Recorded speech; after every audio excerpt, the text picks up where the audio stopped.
평안하십니까? 오늘은 출애굽기 17장 느비딤에서 마실 물이 없을 때 생수를 주신 사건과 아말렉과의 전쟁 이야기를 살펴보려고 합니다. 1절에서 7절입니다. 이스라엘 백성은 애굽에서 탈출한 후에 여호와의 명령, 곧 구름기둥의 인도를 따라서 신광야를 떠나 느비딤에 도착했으나 마실 물이 없었습니다. 느비딤은 원래 물이 풍부한 지역이었으나 가뭄이 심해서 물이 메말랐던 것으로 보입니다. 광야는 하루라도 물이 없으면 그 고통을 참아내기가 쉽지 않은 곳입니다. 백성들은 마라에서 쓴물을 달게 하시는 하나님의 역사를 다 잊어버렸습니다. 그리고 모세를 원망합니다. 우리에게 물을 주어 마시게 하라고 다그치면서 모세를 협박합니다. 모세는 하나님의 은혜와 기적을 체험한 지 얼마 되지도 않았는데 물이 없다고 원망하는 백성들에게 어찌 싸우려 하느냐, 너희가 여호와 하나님을 시험한다고 책망합니다. 그러나 그들은 모세를 죽일 듯한 기세로 왜 우리를 애굽에서 인도해 내어서 우리와 우리 자녀들을 이 광야에서 목말라 죽게 만드느냐 하고 다그칩니다. 모세는 하나님께 부르짖습니다. 저들이 조만간 나를 돌로 칠 것 같습니다. 어떻게 하면 좋습니까?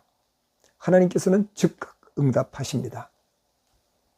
너는 강을 치던 지팡이를 손에 들고 이스라엘 장로들을 데리고 백성 앞으로 지나 호렙산 바위 앞에 서라.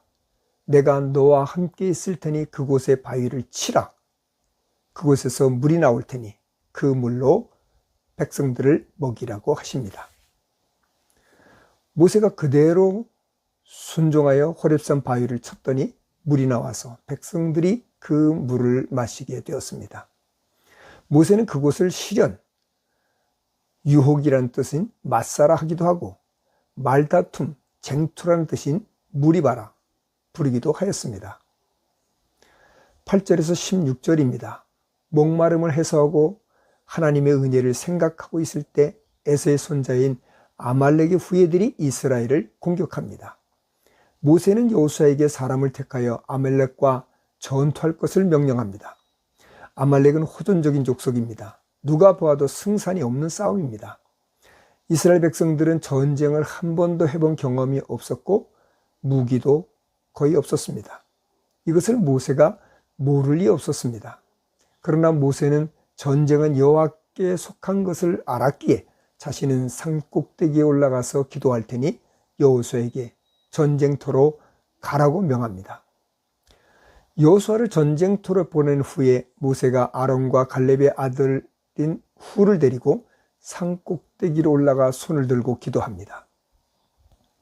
모세가 손을 들고 기도하는 동안은 이스라엘이 아말렉을 몰아붙여 승리했지만 모세의 팔이 피곤해 손을 내리면 아말렉이 승기를 잡고 이스라엘이 밀리기 시작했습니다. 이를 본 아론과 훌이 모세를 돌 위에 앉히고 모세의 손이 내려가지 않도록 팔을 붙들어 줍니다. 아말렉을 모두 물리쳐 승리할 때까지 그들은 모세의 팔을 붙들었습니다. 모세는 승리의 비결을 책에 기록하고 여호수아에게 들려주라고 합니다. 책에 기록한 이유는 여호수아와 이스라엘 백성들에게 승리의 비결, 그것은 하나님께 있다는 것을 알리고 대대로 하나님을 신뢰하고 하나님께 영광을 돌리게 하려 함입니다. 모세는 그곳에서 제단을 쌓고 여호와 니시, 곧 여호와는 나의 깃발이라 하였고 여호와께서 아말렉과 더불어 대대로 싸우리라 하셨습니다. 우리에게 문제가 항상 있듯이 하나님께서 역시 우리와 항상 함께 계십니다. 아말렉과의 전쟁을 통해서 우리가 배울 수 있는 몇 가지는, 우리는 문제를 해결할 능력이 없습니다. 하지만 하나님은 모든 문제를 해결할 수 있는 분이라는 사실, 그리고 우리의 능력이 얼마나 되느냐가 문제가 되는 것이 아니라 하나님을 얼마나 믿느냐가 더 중요하다는 사실을 깨닫게 됩니다. 그리고 또 한 가지, 아무리 강한 적이 공격해 올지라도 기도하면 반드시 하나님께서 우리를 도와 승리케 하신다는 사실입니다. 다윗의 고백을 한번 들어볼까요? 내가 사망의 음침한 골짜기를 다닐지라도 해를 두려워하지 않을 것은 주께서 나와 함께 하심이라. 이 말씀을 늘 기억하고 승리의 삶을 사는 성도들이 되기를 간절히 바랍니다.